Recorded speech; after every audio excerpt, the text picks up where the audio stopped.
So the story begins in an airport where Clay, who is a cartoonist, is trying to call his family. He left his family years ago to fulfill his dreams, but now he has come back to meet them. He wants to tell them this, but his phone is switched off and the charging points are all busy. Finally, he has to use an old phone. Then some strange incidents start happening at the airport. People who are talking on the phone or who have a Bluetooth headset start hearing a strange, loud sound coming from their phone. People start screaming in pain and soon foam starts coming out of their mouth. In no time, those people turn into zombies and start attacking the people around them, due to which there is a stampede in the entire airport. Then Clay sees a zombie about to attack a little girl. He immediately moves forward and saves her. There is chaos all around. Some are biting others, while others are running to save their lives. Then a girl, who was trying to call the police, starts turning into a zombie herself. He sees a restaurant chef attacking people with a knife, so he uses his portfolio to protect himself and kicks a zombie down. After a while, security guards come and start shooting at the zombies. Clay notices that the zombies are made up of the same people who used the phone. He advises the guards not to use any kind of phone. The situation worsens rapidly. The guards are shooting anyone who comes in their way. Clay tries to hide between the seats to save himself. Then he sees two airplanes collide with each other and hit the airport building with a bang. Clay somehow manages to escape in time and reaches the ground floor through an escalator. As soon as he reaches the bottom, two zombies chase him. He falls and lands on a pile of corpses. Then a worker comes out of the train and almost kills him, but another man stops him and says that Clay is not a zombie. They both pick up Clay and take him to the train, where some more survivors are hiding. Clay warns them not to use the phone, but they say there is no signal here anyway. Train conductor Tom tells them that the power has been turned off, so the train is not running. Now they have to find another way to get out of here. Then, to escape some zombies, the survivors decide to walk through the tunnels. However, everyone is scared and hesitant to move forward. Tom, Clay, and Mike go out together. After walking for some time, they see a faint light at the end of the tunnel. As soon as they come out, they see some people standing at a distance trying to guess whether they are humans or zombies. But before they can do anything, a zombie suddenly attacks Mike and kills him. Clay immediately tackles the zombie and pushes it away, but the sound of the fight attracts the other zombies. Tom sees a staircase nearby, so he and Clay quickly start climbing up. The zombie from below tries to grab their legs, but the two of them knock him down and close the manhole cover. They cover it with a trash can to make it more secure. The two then run to Clay's apartment. When they get there, they see that Clay's door has been broken down and the neighbors around are lying dead. Clay's apartment seems fine from the inside, but the landline phone is not working. Clay asks Tom for his phone so he can warn his family. The call is answered, but Tom asks Clay to put the phone in the freezer to save its battery. Later that evening, while the two are having drinks, they suddenly hear a banging on the door. Clay opens the door to find his upstairs neighbor, Alice, standing there. She is bleeding and holding a knife, but she doesn't look like a zombie. Despite their fear, they let her in. Alice explains that she had to kill her mother, which has left her in shock. Clay asks her to take a shower and gives her clean clothes. During the conversation, Clay says he will go out to find his family. He thinks they might be safe because his wife last spoke to him normally, and his son doesn't use the phone. Tom and Alice agree to go with him, but first they decide to rest. Later that night, Tom's phone in the freezer suddenly rings, but they hang up and decide to leave in the morning. In the morning, looking out the window, they see hundreds of zombies on the streets, which reminds Alice of a flock of birds. They leave the apartment with some supplies and weapons. As they leave, they see a large horde of zombies. At the same time, two men pass by on a motorbike, which distracts the zombies and the three escape. On the way, they see a house with a sign saying there is a large gun store there. They decide to go inside. And looking around carefully, they see a lot of dead bodies in the basement.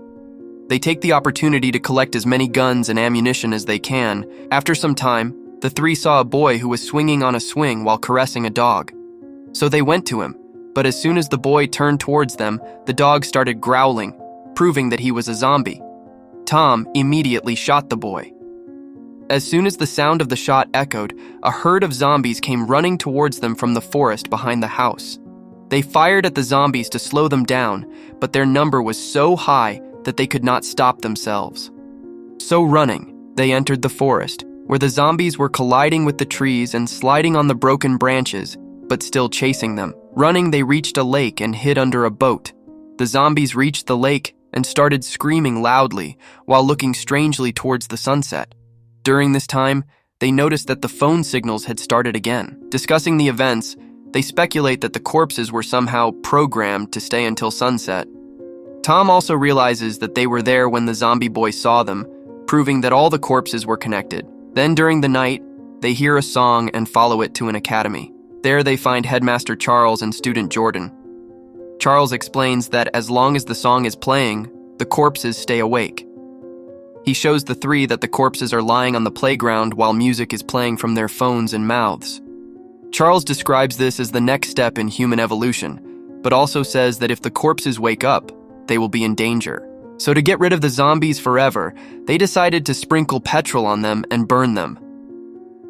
Tom and Clay poured petrol on the zombies from the truck, and Charles set them on fire with a burning arrow. As the bodies started burning, some of the bodies also started waking up, so the three of them had to shoot them. But the sparks of the fire reached the truck, which caused a big explosion, and Charles died in that explosion. After which Jordan broke down, but Clay held him. And after this, they left the academy and reached an empty theater. But at night, Clay had a strange dream, in which he saw a zombie with his wife. After which he woke up and was shocked to know that all the people had also seen the same dream. As they moved on, they found a bar where other survivors were. There, they learned that people were heading to a place called Cash Walk, where there was no cell service. While at the bar, a stampede began when some of the survivors turned into zombies. And then, while fighting at the bar, Alice was injured and eventually killed. After this, they continue their journey. But after going a few hours, we come to know that the demon who came in their dreams was watching them all from a distance. Meanwhile, they all meet two people named Ray and Dennis, who call themselves zombie hunters. And they tell that they had tried to go to Cashwalk earlier, but there is mobile phone signal there too. It is only an old rumor that there was no phone tower there. Ever since a new casino has been built near the park, mobile network is also working there. Then Ray and Dennis tell that they have also seen dreams of that demon, and Ray believes that if the demon is killed, all the zombies will be finished. And both also tell that they have caught Dennis's zombie brother and use him as an alarm. He remains calm most of the time, but when other zombies are nearby, he comes into action. But Dennis's brother suddenly appears in Clay's son's voice saying, "Are you coming home?" And then, "Hi, Dad." Tom shoots him to prevent him from telling the other zombies about their presence. They then flee and get into Ray's ice cream truck. After a few hours of driving, Ray stops the truck and heads into the woods. Clay follows him and sees Ray claiming to see the demon everywhere. Ray says it's too late for him now. He gives Clay a cell phone and a number and tells him to call when the time comes. Ray then blows himself up. A while later, the group arrives at Clay's house.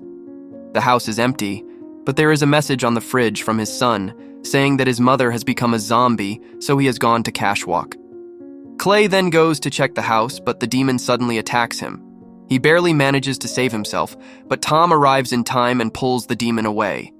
The two together kill the demon. When the demon's hood is removed, Clay realizes that it was not the demon, but his wife.